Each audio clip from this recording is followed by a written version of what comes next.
آيتين حتى جميل. يصبح. جميل. كفتاه. أسلم شيخ. أريد أن نقف عند قوله في ليلة. مخصوص بالقراءة في ماذا؟ في الليل ولا لا؟ قبل النوم يعني. في الليل متى يبدأ؟ من غروب الشمس. أذان المغرب، إذا سمعتم أذان المغرب دخل الليل. نعم. والنبي عليه الصلاة والسلام يقول من قرأ آخر آيتين من سورة البقرة في ليلة كفتاه. هنا يتبين إيش معنى الكفاية، لأن خص الكفاية بماذا؟ دخول الليل. بالليل. فيه شرور بالليل. ولذلك نأتي إلى معنى هذه الكفاية، لأنها ذكرت مطلقة. هذه الكفاية مطلقة. نعم. والنبي عليه الصلاة والسلام عربي، هو أفصح العرب، أوتي جوامع الكلم. نعم. واختصر له الكلام اختصارا، فهو أراد أن يرسل هذا لمعنى أو نعم. لمغزى.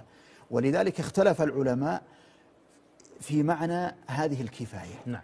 ما الذي كفاه؟ ذكر أنه يعني كفي من قيام الليل. نعم. في الفضل. وقيل كفي من قراءة القرآن. الله.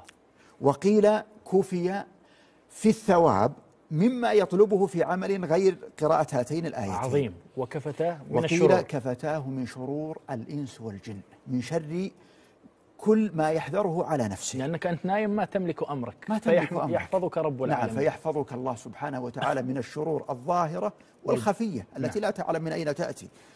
إذن هذه معاني، وإيش نقول في مجموعها؟ يعني ذكر النووي وقد يراد بالجميع أن الله يكفي في الثواب ومن الشرور، ويكفي من قيام الليل ومن تلاوة القرآن أو من قراءة القرآن على وجه الإطلاق. يعني لنفرض أنه الشيخ واحد كان في ليلة كسلان تعبان ما هو قادر يقوم الليل، نقول اقرأ بالآيتين الأخيرتين من سورة البقرة. والله يا أخي العزيز، هاتين الآيتين يعني، وأنا أنصح الإخوة والإخوات المشاهدين والمشاهدات أن تعلموا، يعني كل شخص يسمع كلامي أنا أرجو وأطمع من أن يحفظ هاتين الآيتين. هي تبدأ من وين؟ آمن الرسول بما أنزل إليه من ربه والمؤمنون كل آمن بالله وملائكته وكتبه ورسله إلى آخر الآيتين. فانصرنا على القوم الكافرين. نعم، فانصرنا عند قولي فانصرنا على القوم الكافرين في ختام هذه السورة. أنا أنصح نصيحة والله صادقة أن كل مسلم ومسلمة يحفظون هاتين الآيتين. الأمر الثاني، نعم. علموا أولادكم. جاء في بعض الآثار وذكرها ابن حجر في كتابه فتح الباري أن جاء الأمر بتعليم النساء وبالأولاد وأهل البيت هاتين الآيتين لعظيم فوائدهما. أن تخشى على ولدك، على طفلك الرضيع، تخشى على نفسك، تخشى على أولادك خارج المنزل مثلا.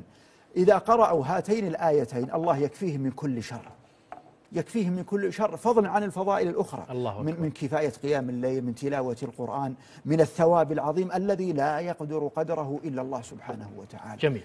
يعني حسبنا قول النبي عليه الصلاة والسلام من قرأ آخر آيتين من سورة البقرة في ليلة كفتاه، يكفي. وأيضا من آثار ذلك أو من فضائل هاتين الآيتين ما جاء في حديث الإسراء والمعراج أن النبي عليه الصلاة والسلام خص بثلاث: أعطي الصلوات الخمس. الله. حديث عبد الله بن مسعود في صحيح مسلم: أعطي الصلوات الخمس وأعطي خواتيم سورة البقرة. سبحان الله. وغفر لمن لم يشرك من أمته شيئا، المقحمات يعني كبائر الذنوب، غفرت لمن لقي الله لا يشرك به شيئا. وحديث ابن عباس الآخر لما كان النبي عليه الصلاة والسلام جالسا مع جبريل عليه السلام سمع صوتا في السماء قال هذا باب فتح من السماء. الله. قال وهذا ملك نزل من السماء لم ينزل قبل اليوم. سبحان الله. وقال أبشر بنورين أوتيتهما لم يؤتهما نبي قبلك. فاتحة الكتاب وخواتيم سورة البقرة. يعني لن سورة الفاتحة بحرف إلا أعطيته. العجيب أن سورة الفاتحة اشتملت في نهايتها على دعاء، وآخر آيتين من سورة البقرة أيضا اشتملتا على أدعية، على دعاء وعلى أدعية متنوعة سيأتي الحديث عنها إن شاء الله. لن تقرأ بحرف إلا أعطيته، يعني إذا دعوت الله بهذه الدعوات أعطيت ما سألت. نعم. وهذا فضل من الله عظيم. جاء في مسند الإمام أحمد بسند صحيح عن أبي ذر أن النبي صلى الله عليه وسلم ذكر أنه أعطي خواتيم سورة البقرة من كنز تحت العرش. يا رب. هذا كله يدل على خصائص هاتين الآيتين